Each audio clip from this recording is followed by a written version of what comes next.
आज राहुल गांधींची भंडाऱ्यामध्ये सभा पार पडते आणि या सभास्थळी नाना पटोले पोहोचलेले आहेत।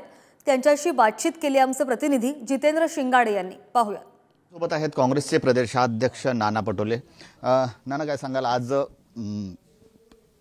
राहुल गांधींची सभा होत आहे, तुमच्या क्षेत्रामध्ये सभा होत आहे। यापूर्वी भाजपचे म्हणजे भाजपकडून पुढे झालेले होतं की पंतप्रधान मोदी विदर्भात येऊन 2 सभा घेतलेल्या आहेत। बघा, राहुल गांधींची एक सभाच ही विदर्भाच्या 5 जागेसाठी महत्त्वाची राहणार आहे आणि त्याचा मेसेजही मोठा जाणार आहे। कारण की राहुल गांधीजींनी जी कन्याकुमारी ते काश्मीर आणि मणिपूर ते मुंबईची पदयात्रा केली, त्याच्यामध्ये लोकांच्या वेदना समजून या देशाच्या जनतेला नेमकं काय पाहिजे त्यासाठी त्यांनी 5 गॅरंटीज काढल्या। त्याच्यात 25 मुद्दे आहेत। सगळ्या समाजाला न्याय देण्याची भूमिका त्या माध्यमातून राहुल गांधीजींनी मांडलेली आहे, आमचे राष्ट्रीय अध्यक्ष मल्लिकार्जुन खरगेजींनी मांडलेली आहे आणि त्याच्यामुळे जनतेचा अफाट विश्वास राहुल गांधींच्या प्रती आहे।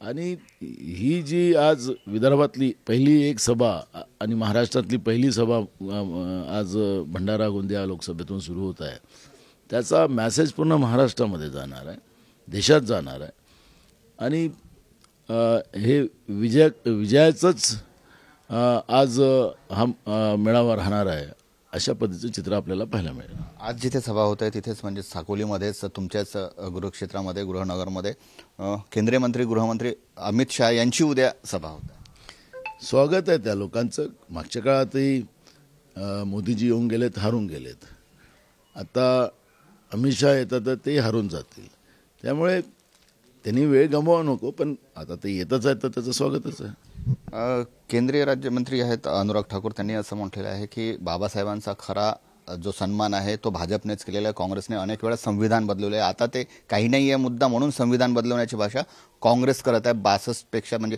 60 पेक्षा जास्त वेळा संविधानामध्ये दुरुस्ती काँग्रेसनेच केलेली आहे। बाबासाहेब आंबेडकरांनी त्यांना घटना माहिती नाही, अनुराग ठाकूरला थोडंसं समजून सांगा। केंद्रीय मंत्री आहेत ते, त्या वेळेप्रमाणे त्या दुरुस्त्या करण्याचे अधिकार घटनेमध्ये दिले आहे, पण आर्टिकल 14, आर्टिकल 15, आर्टिकल 16 त्या जो मेन ढाचा जो संविधानाचा त्याला हात लावता येत नाही। आपण पाहिलं की राजीव गांधीजींनी घटना दुरुस्तीची गोष्ट करतात म्हणून राजीव गांधीजींनी 23वी घटना सुधारणा केली आणि महिलांना स्थानिक स्वराज्य संस्थांमध्ये बरोबरीचा त्यांना अधिकार दिला।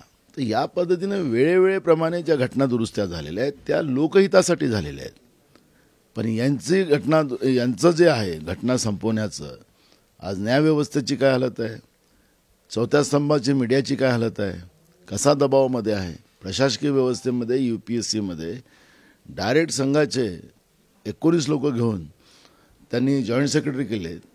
ही जी डॅमेजेस संविधानाच्या 4 पिलरचे सुरू झालेलं आहे।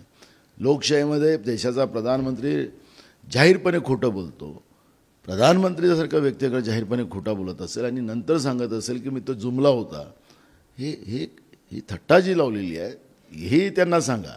घटना दुरुस्ती हा अधिकारच आहे, पण मेन ढाच्याला डॅमेज केलं नाही काँग्रेसनी, म्हणून चहावाला विकणारा देशाचा प्रधानमंत्री झाला। हे त्यांना माहिती नाही, म्हणून तुमच्या माध्यमातून त्यांना सांगा।